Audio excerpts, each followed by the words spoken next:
So you didn't get this thing? So that's their problem, and it's not your problem. Oh, I just wanna see, I just wanna see how beautiful you are. Hi guys, it's just Uchey here, and welcome to my channel.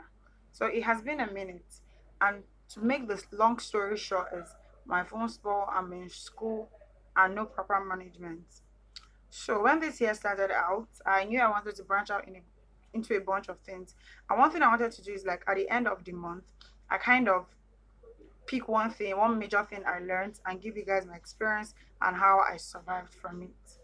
So starting with the month of January, we're going to be talking about how to deal with rejection. So honestly speaking, the number of rejection I have gotten this month has to be like the largest I have gotten in the past 6 months. And honestly speaking, I did not expect it. And so it was a lot, and I had to do a lot of browsing and learning on how to get over it, because it was necessarily going to weigh me down. I'm like, come on, this is January. We're already dealing with brokenness, and now you're giving me rejection on the side. So I researched on it, and I got through it. Honestly, my last rejection was like a week ago. So I got through it, and I just felt like it would be nice if I shared tips on how to deal with rejection. So, because rejection is normal, everybody's going to experience it in large, in small quantities. Even the most successful person has gone through rejection, and it's not the end of the world. So I'm just going to be sharing tips on how to survive it. So the first thing, just in case you see me looking elsewhere, I have a note where I jotted things down just so I don't go about rambling. So the first thing is, it's okay to cry. You can cry. Like, honestly speaking, I am a big advocate of tears. Just in case you don't know, I cry a lot. I have plenty of water in my eyes. In fact, if you know me personally, I drink a lot of water, so it's very easy for me to release plenty water through tears. Honestly, I'm never against crying, and I believe it's very okay to cry, and that's definitely one way of how I dealt with my rejection. I cried a lot. So when I realized that I was rejected for this thing, I cried. First, I think I have to explain what is rejection. Just rejection is when you are not accepted for something. It could be, a job, it could be a work, it could be a society, it could be love, it could be anything. Rejection could come in any way or any form. And the first thing, honestly, when you get rejected for something, the first thing is that you definitely want to release some form of emotion. It could be through shouting, it could be through banging of table, it could be through screaming, it could be through tears. Okay, I read that banging, screaming, and shouting is definitely not going to relieve you of your stress, but I always opt for tears, because I heard, or I've read it once or twice, that tears actually helps to lessen our emotions. If I see the quote or the notes, I'm going to put it on the screen. But tears definitely helps with relieving emotions, and it's very, very good. So the first thing I'm going to say is to cry, honestly. And the next thing is to process your emotions. After all the tears, after all the cry that you will cry, the next thing you have to do is to learn to process your emotions. So you need to understand, why exactly am I even crying? Because sometimes you just feel so sad, and you just feel so stressed, and you just don't know what's going on, and everything is just going on in your head, and you just want to explode. Do you understand? So for you to be able to actually move on, you need to be able to process your emotion. You need to sit down and reflect and recollect and understand, why am I even angry? Why am I even this sad? Because I got rejected. Because honestly, sometimes when you sit down and process your emotions, you may find that you're actually not angry that you got rejected. It may be something else that can actually stress you out. So you need to process your emotions, because when everything is all jumbled up, it's just going to make you keep on crying and crying and crying, and you will not even get any clarity, and you will not be able to move. So you need to sit down and process your emotions. You need to sit down and breathe.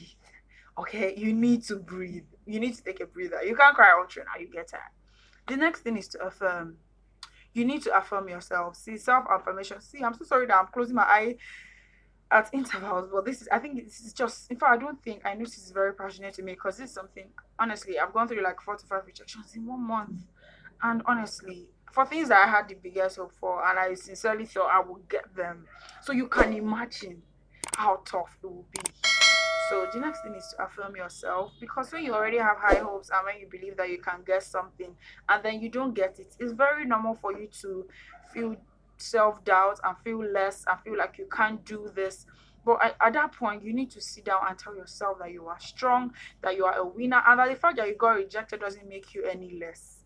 Sometimes you have to even tell them that it's not you that got lost, it's them. Like, it's not your loss, it's their loss, because they lost something very beautiful. So you need to sit down and affirm yourself. When you wake up in the morning, you tell yourself, I am strong, I'm a winner, I am a survivor, I'm a conqueror, I can get anything I want. And just speak to yourself, speak positive words that actually mean something to you. You need to highlight your good qualities and speak them to yourself every time to make yourself remember of how great of a person you are. And do not let self-doubt take its place in your life. The next point is that you need to spend time with the people that you know really care about you. Honestly, I feel like this will even apply more if it relates to a spouse or a job. God, I can't even explain this enough.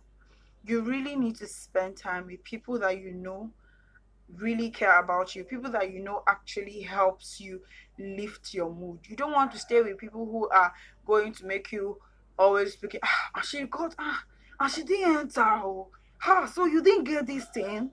You don't want those kind of people. You want to be people that really care about you, people that, especially if you try to maybe propose to someone you love or your crush or something, and you get rejected. You really need to be with people that you really care about, and people that really care about you, that will actually help your mental health in that space. Honestly, you can't even, and even if you can't meet them physically, you can look at their pictures, you could call them on the phone, but cloud your thoughts with them. Do not kill yourself, all those things.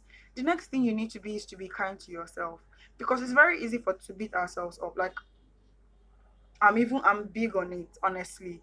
It's very easy to beat yourself up when you lose something, when you don't get something you want. You will start saying, so I'm actually not good. Does it mean that I'm not like this? Does it mean I can never get anything I want? You need to be kind to yourself. You need to understand this is a process. It's part of life and it will pass. That the fact that you did not get it doesn't make you any less of a person. So you need to sit down and be kind. Do not beat yourself unnecessarily about it. And in the process of being kind to yourself, sit down and reflect. You have to look at this thing objectively. After all the emotions and all those strong waves that we feel at the initial stage, you need to sit down and reflect. Okay, so this. I applied for this position, I didn't get it. What went wrong? Was it a mistake on my part? Was it from their part? You understand? So if it's a mistake on your part, you can then be able to build yourself. You know what you did wrong, and work towards it. But if it's a mistake on their part, then you know that for sure that's their problem and it's not your problem. And you can't be crying for something that is not your problem. Do you understand? So you need to sit down, be kind to yourself, and reflect on actually what went wrong. And another thing is that you need to engage in healthy habits. Honestly, surround yourself with things you love doing. Because that point you want to sleep, you don't want to eat. You shouldn't be doing that, because it's not even going to help you to grow. Because honestly, if you feel that you are even trying to get better, you will not go and fall sick. You will not. So you need to eat, you need to sleep, you need to rest. You don't need to spend all day crying and not being able to work out, not being able to do anything. You need to engage in healthy habits that are actually going to give your body strength. Because after a rejection, you have to stand up and go and apply for the next one. You have to move on. Life is not going to wait for you. So you need to engage in healthy habits that is going to give you room to actually even pass from that phase. And the last but not the least is that when you get rejected, it's not the end of the world. Honestly speaking, if somebody rejects you for something, if you get rejected from a society, if you get rejected from something you really deeply cared about and you felt like you ought to be there, you need to and you still get rejected. See, you need to understand. Honestly, you need to understand that it's not the end of the world. That you get rejected does not mean you can't get accepted for something else, or that you can't get accepted for something way bigger than that. So you need to actually stand up from that place after you've gone through all the process of emotions. You've cried, you've spoken to your friends, you've felt sad, you've affirmed, you've done everything. You need to stand up and reapply. Rejection is not the end, so you need to move on from that phase and just allow yourself to grow. And then you do not forget God. See, you need to meet God, you need to speak to God and make him help you grow from that situation. Because sometimes we get rejected for things not because we're not good enough, but because God doesn't want us to be in that space. So you need to actually speak to God and tell him that, God, see, oh, I was very good at this thing, but I didn't get in. Why? And he will speak to you. If you let him speak to you, he'll speak to you and make you understand that this one was not for you. Apply for something else. Or see, you weren't just ready for it. So speak to God and never neglect the God factor. And with those few points, I hope you've been able to learn one or two that will help you if you are dealing with rejection, if you will deal in the future, if you've dealt with and you have not moved past it. Because honestly speaking, rejection can be tough. It can be very tough and it can be very devastating. But I just hope you picked one or two things. And if you haven't subscribed to my channel already, please subscribe to my channel. Put on the notification bell so you get notified anytime I post a new video. Until I come your way next time, it's just Uchey. Bye.